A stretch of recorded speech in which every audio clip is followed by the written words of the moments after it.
Je peins depuis que je suis jeune, depuis que j'ai 15 ans, et j'ai toujours dessiné. Donc c'était un moyen de dialoguer avec les gens.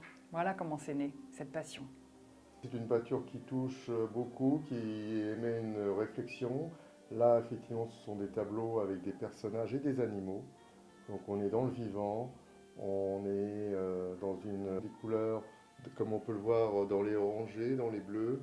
Hein. C'est un trichromisme très intéressant qui porte à la réflexion. Moi, je trouve ça très très intéressant de mêler de l'art qui vient d'une autre époque et de l'art qui est d'aujourd'hui. Par ailleurs, le village suisse, je trouve que c'est un lieu qui est extraordinaire. J'ai énormément voyagé, surtout en Afrique et en Asie, qui m'a amené à faire des tableaux, à m'exprimer en fait, avec des toiles très colorées, très graphiques. Très moderne. Moi, c'est très ancienne.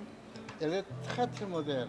Je suis très honorée d'avoir été invitée à exposer dans ce week-end des Chevalets et donc dans ce lieu, le village suisse, qui est un lieu exceptionnel, qui fait partie de la culture de Paris et de l'histoire de Paris. Ça fait un mélange de modernité, de jeunesse, d'anciens, et je trouve ça vraiment superbe. Et cette année, je suis très ravie comme inviter une artiste qui s'appelle Sophie Lormeau. Et c'était aussi, au début, je ne connaissais pas du tout elle, mais c'était grâce à Cécile, autre galeriste, et qui m'a présenté. En même temps, j'aimais beaucoup son tableau. C'est tout à fait différent style contre mes tableaux peut-être. C'est un peu différent technique aussi. L'univers c'est différent. C'est des maisons roses, tout est rose en fait. Mon travail c'est le rose. Parce que le rose en fait c'est quand même une couleur qui dérange.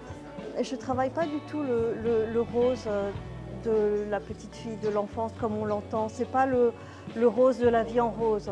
Cette fois, c'était très intéressant, comme une collaboration, inviter une artiste.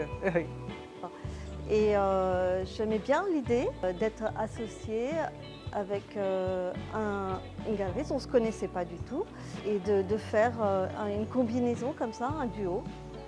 Et voilà, c'était une belle surprise.